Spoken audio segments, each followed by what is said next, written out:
Ala kulli hali, kuna kundi hilo, lakini kuna kundi linaitwa an-nawasib.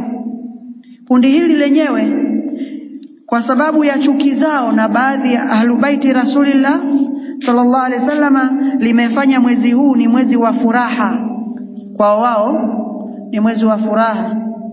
Haya yote mawili ni makosa.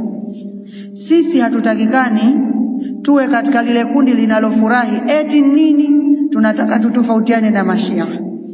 Wala hatutakikani tuwe kwenye lile kundi la huzuni. Kwa nini? Kwa sababu kadha. La, sisi tunatakana siku hizi zipite kama siku zetu nyingine tu tulizoishi. Sasa lakini katika mwezi huu, katika hiyo siku ya Ashura, kuna watu wanagawa fulana zina majina pale, zina matangazo. Mnao ni Mashia. Wakuta mtu kavaa fulana yake ina majina matangazo mgongoni, sijui damu ya nani, sijui vituko vingi.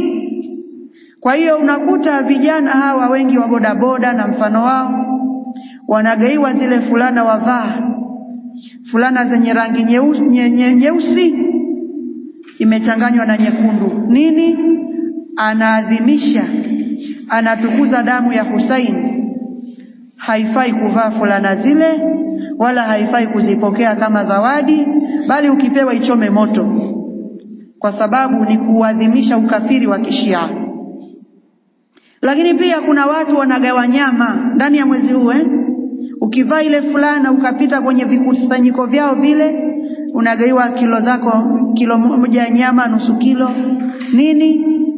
Watu wanaadhimisha siku ya nani? Ya Husaini. Sasa hapa inabidi tusome kauli za wanazuoni japo kuwa watatu. Je, yafaa kula nyama ambayo huyo mnyama amechinja Mshia?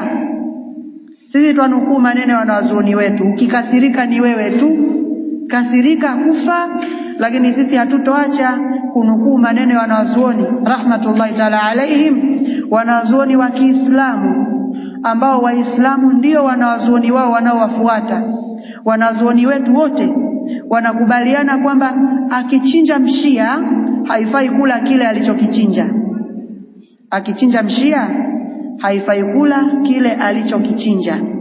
Al-Imam al-Bukhari rahmatullahi ta'ala alayhi anasema katika khalqu af'ali al-ibad, kitabu chake hicho, anasema ma ubali sallaitu khalfa al-jahmi war-rafidhi am sallaitu khalfa al-yahudi wan-nasara. Imam al-Bukhari huyu, sisi twasoma hadithi kila siku, twasema rawahu al-Bukhari. Yule ambaye mwenye kitabu hicho Sahihul Bukhari, yule al-Imam al-Bukhari rahimahullah, anasema hivi, ma ubali, mimi kwa upande wangu sijali, sallaitu khalfa al-jahmi war-rafidhi am sallaitu khalfa al-yahudi wan-nasara. Sijali kuwa nimeswali nyuma ya mrafidha Mshia au Jahmi mwenye kufuata madhehebu ya Jahm bin Safwana, au nyuma ya Myahudi na Mnaswara. Yani kama ilivyokuwa haifai Muislamu akaswali nyuma ya imamu Myahudi au Mnaswara, pia haifai Muislamu aswali nyuma ya Mshia. Kisha anasema rahimahullah, wala yusallamu alaihim, hawasalimiwi Mashia, wala yuadun, hawatembelewi wakiumwa, wala yunakahun, wala hakuna kuoana baina ya Waislamu na Mashia, sio Waislamu wao. Wala tuukalu dhabaifuhum, na wanavyochinja wao haviliwi na Waislamu.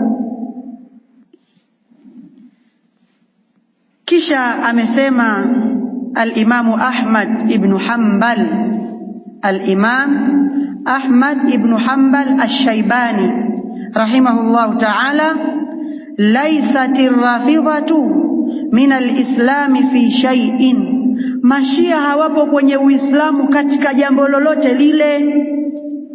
Mashia hawapo kwenye Uislamu kwa jambo lolote lile. Imamu Ahmad ibn Hanbal rahmatullahi ta'ala alayhi. Al-Imamu Malik rahimahullah anasema akitumia aya ile Muhammadun Rasulullah walladhina ma'ahu ashidda'u 'alal kuffari ruhama'u bainahum tarahum ruk'an sujada yabtaghuna fadlan min Allahi wa ridwana mpaka mwisho liyaghidha bihimul kuffar. Allah akiwataja maswahaba akasema ili awatie chuki kupitia maswahaba makafiri. Al-Imam Malik anasema katika aya hii pana ndani yake ishara juu ya ukafiri wa Mashia, liannahum yubghiduna ashaba Rasulillah sallallahu alayhi wa alihi wasallam, kwa kuwa wao wanawachukia maswahaba wa mtume. Kwa hiyo akichinja, akikupa kijinyama chake sijui cha ya Hussein, mwambie baki nacho tu, sisi Waislamu hatuli mlivochinja.